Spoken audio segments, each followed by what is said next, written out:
கோடை சீசன் தொடங்கியதால் உலக பிரசித்தி பெற்ற உதகை, கொடைக்கானல் மலைவாசஸ்தலங்களில் சுற்றுலா பயணிகள் கூட்டம் அலைமோத தொடங்கியுள்ளது.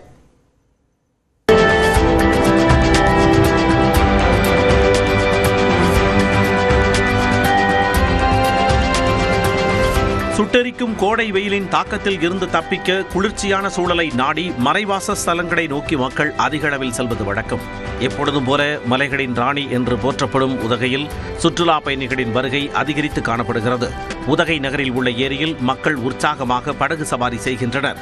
இதேபோல் தாவரவியல் பூங்கா, தொட்டபெட்டா, பைக்காரா ஏரி, நீர்வீழ்ச்சி, அவலாஞ்சி மற்றும் எமரால்டு ஏரிகள் உள்ளிட்ட இடங்களுக்கும் சுற்றுலா பயணிகள் அதிக அளவில் செல்கின்றனர். உதகை அரசு பூங்காவிலும் ஏராளமான சுற்றுலா பயணிகள் பூத்து குலுங்கும் ரோஜாக்களை கண்களால் கைது செய்தனர்.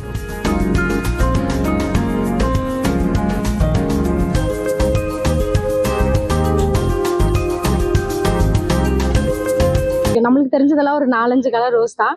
இங்க வந்துட்டு அந்த ரோஸோட பேரே டிஃப்ரெண்டா இருந்துச்சு. அது நாங்க இங்க வந்து தெரிஞ்சுக்கிட்டோம். கடந்த சில நாட்களாக உதகைக்கு சுற்றுலா பயணிகள் அதிக அளவில் படையெடுத்து வரும் நிலையில் முக்கிய பகுதிகளில் தற்காலிகமாக சில போக்குவரத்து மாற்றங்கள் செய்யப்பட்டுள்ளன. சில அறிவுறுத்தல்களும் வழங்கப்பட்டுள்ளன. அதன்படி மேட்டுப்பாளையத்தில் இருந்து கூடலூர், தெப்பக்காடு செல்ல காட்டேரி, கேத்தி, லவ்டேல் வழியாகவே வாகனங்கள் அனுமதிக்கப்படும் என தெரிவிக்கப்பட்டுள்ளது. குன்னூர் மார்க்கமாக உதகை வரும் வாகனங்கள் ஆவின் வாகன நிறுத்தத்திலும், கோத்தகிரியில் இருந்து உதகை செல்லும் வாகனங்கள் அரசு கலைக்கல்லூரி தற்காலிக வாகன நிறுத்துமிடம் வரை மட்டுமே அனுமதிக்கப்படும் எனவும் தெரிவிக்கப்பட்டுள்ளது. உதகையில் இருந்து மேட்டுப்பாளையம் செல்லும் வாகனங்கள் கோத்தகிரி வழியாக மட்டுமே அனுமதிக்கப்படும் என கூறியுள்ள மாவட்ட நிர்வாகம், உதகை கல்லட்டி மலைப்பாதையில் வெளிமாவட்ட மற்றும் வெளிமாநில சுற்றுலா வாகனங்கள் செல்ல தடை விதித்துள்ளது. உதகை நகருக்குள் காலை 8 மணி முதல் இரவு 9 மணி வரை கனரக வாகனங்களுக்கு அனுமதி இல்லை என்றும் அறிவுறுத்தப்பட்டுள்ளது. இதேபோல் மலைகளின் இளவரசியான கொடைக்கானலுக்கும் பொதுமக்கள் பல்வேறு மாநிலங்களில் இருந்தும் படையெடுத்து வருகின்றனர்.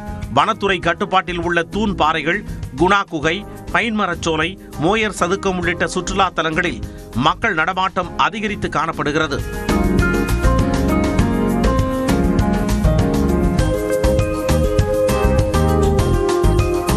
வழக்கம்போல் வாகனங்கள் எண்ணிக்கை அதிகரிப்பால் செம்பட்டி உள்ளிட்ட இடங்களில் கடும் போக்குவரத்து நெரிசல் ஏற்படுகிறது.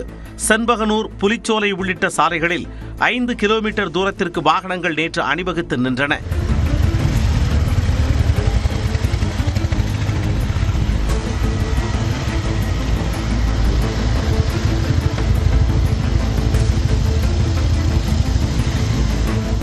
இதனிடையே கொடைக்கானலில் உள்ள சுற்றுலா தலங்களுக்கு ஒரே இடத்தில் நுழைவு கட்டணம் வசூலிக்கும் வனத்துறையை கண்டித்து உள்ளூர் வாடகை வாகன ஓட்டுநர்கள் மூஞ்சிக்கல் பகுதியில் திடீரென போராட்டத்தில் ஈடுபட்டனர்.